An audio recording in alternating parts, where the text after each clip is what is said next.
Sibyl, bienvenue sur le forum. Bonjour. Alors vous êtes le président de la Fondation du Crédit Coopératif, on est content de vous retrouver, vous êtes un pilier du forum. Toujours heureux d'être ici. Et chaque année, le jour du forum, vous sortez une tribune dans le monde qui est vraiment l'observatoire et le rendez-vous de votre environnement. Qu'est-ce qu'on apprend aujourd'hui dans votre tribune 2018 ? Alors, quand on regarde le monde associatif de loin, c'est un peu comme un gros nuage. On a l'impression qu'il ne bouge pas. Mais avec cette étude qui a été faite et qui vient de sortir par Viviane Tchernologue, on se rend compte qu'il y a beaucoup de choses qui bougent. Qu'est-ce qui a bougé alors ? D'abord, les associations se portent bien dans le sens où il s'en crée beaucoup. Il s'est créé 200 000 associations au cours des dernières années, ce qui est beaucoup. C'est d'abord les petites associations locales, bénévoles qui se développent. Par contre, deuxième chose, on voit que le monde associatif se concentre. C'est-à-dire que quand on monte dans la pyramide, les moyennes associations et les grosses associations ont tendance à fusionner. Elles sont souvent incitées par les pouvoirs publics à le faire, ou elles sont en concurrence les unes avec les autres. Donc il y a un mouvement de concentration. Ensuite, on observe que les financements publics stagnent, ça fait longtemps, et qu'en particulier les subventions ont reculé, puisqu'elles sont aujourd'hui seulement de 20%, c'est-à-dire contrairement à ce que beaucoup de gens pensent, sur 10 € reçus par les associations, il n'y a que 2 € de subvention. Les 8 autres, il faut aller les chercher. Et donc, auprès de qui alors ? Alors, auprès de qui ? D'abord auprès des gens qui utilisent les services des associations et qui payent finalement de services. Dans la culture, dans le sport, dans les loisirs, finalement, vous allez à une association, vous allez à un club sportif et vous payez. On a une cotisation. Alors, c'est pas mal parce que, du coup, les associations sont plus autonomes et indépendantes. Mais par contre, ça veut dire que si vous avez des moyens limités, vous ne pouvez pas vous payer le service associatif. Donc, ce recul des subventions est quand même quelque chose de préoccupant. On a atteint vraiment, à mon avis, le limite. Donc, il y a le fait que les adhérents payent. Il y a le mécénat. Quand même qui se développe, mécénat d'entreprise, les fondations qui se développent. Et puis il y a le fait que les collectivités publiques, notamment les collectivités locales, maintenant ne donnent pas de subventions mais passent par des marchés publics. Donc il y a de l'argent public qui vient, qui n'est pas de la subvention, c'est des marchés, et donc il y a de la mise en concurrence des associations, ce qui souvent les préoccupe et les embête pas mal. Est-ce que justement votre tribune qui sort aujourd'hui dans le monde rend compte de la perception des acteurs dans les associations, de ces changements, concentration de certains acteurs d'une part, difficultés financières par ailleurs ? Oui, alors bien sûr, en fait, c'est un monde immense, le monde associatif.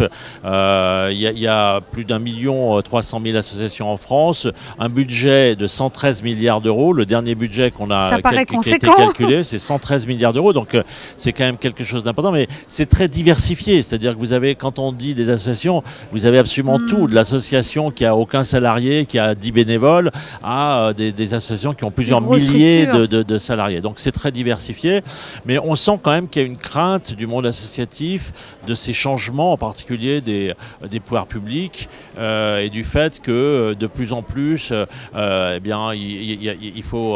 est en concurrence les uns avec les autres, il faut trouver de l'argent autrement. Alors certains s'y adaptent très bien, deviennent plus entrepreneuriaux. Oui. Ça a des côtés positifs et des côtés plus dangereux, on va dire, mais globalement, il y a une crainte quand même d'une partie du monde associatif. Alors vous qui connaissez le secteur, qu'est-ce que vous avez envie de répondre à cette crainte ? Est-ce qu'il y a de nouveaux usages à adopter, de nouvelles postures peut-être ? Oui, je pense que après, le monde associatif peut résister à certains moments, dire ça, on veut pas.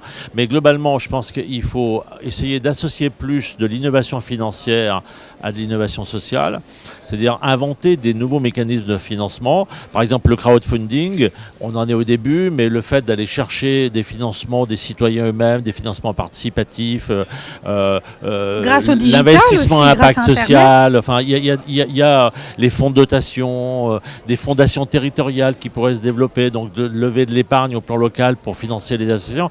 Il faut essayer d'être plus imaginatif. Le monde associatif a eu l'habitude en France d'avoir un secteur public qui était présent. Bon, ben c'est un peu fini, donc il faut être imaginatif. Ensuite, il faut coopérer davantage entre eux, c'est-à-dire Vous disiez il y a un instant, il y a de la compétition entre les associations. Oui, c'est un problème, c'est que autant il est normal et sain que les entreprises soient en concurrence, autant dans le monde associatif, ce sont quand même des structures à but non lucratif et leur première vocation, c'est pas d'être en concurrence. Donc ça veut dire qu'il y a des économies d'échelle à faire si on se regroupe, si on coopère, si on crée des outils en commun. Et d'ailleurs, les entreprises le font souvent, hein. Donc il faut que les associations apprennent à davantage coopérer, à mutualiser des moyens. C'est une piste qui est une piste aussi importante.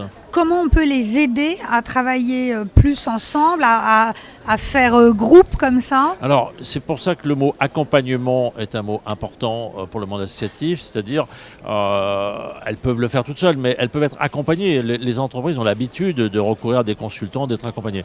Donc, les associations ont besoin d'accompagnement. Il existe au plan local ce qui s'appelle les dispositifs locaux d'accompagnement, les DLA. Il faut absolument les garder. C'est financé par l'État, la Caisse des dépôts, l'Europe. Il faut garder ces financements pour que toutes les associations, il y a à peu près 6000 associations qui sont accompagnées chaque année par ces DLA. Il faudrait que ce soit plus. Oui, oui, mais c'est déjà pas mal, il faut déjà le garder un peu plus. Et puis un accompagnement plus stratégique pour des associations plus grandes, comme le font d'ailleurs les entreprises, avec une capacité d'avoir un accompagnement, disons, de haut niveau pour traiter des problèmes plus importants lorsqu'on a des grosses structures associatives. Un regard sur l'avenir pour conclure. Allez, si on se projette à 2, 3, 4 ans, vous le voyez comment cet univers? Il y avait une phrase que le mouvement associatif avait utilisée à un moment, que serait la vie sans les associations? Ouais. Et si vous faites cet exercice, vous dites, comme si on éteignait les lumières, d'un seul coup, les associations ont disparu. Et vous allez voir comment la vie de vos parents, de vos enfants, de ce que vous faites quand vous faites du sport, quand vous allez écouter de la musique, etc., la vie s'arrête en partie.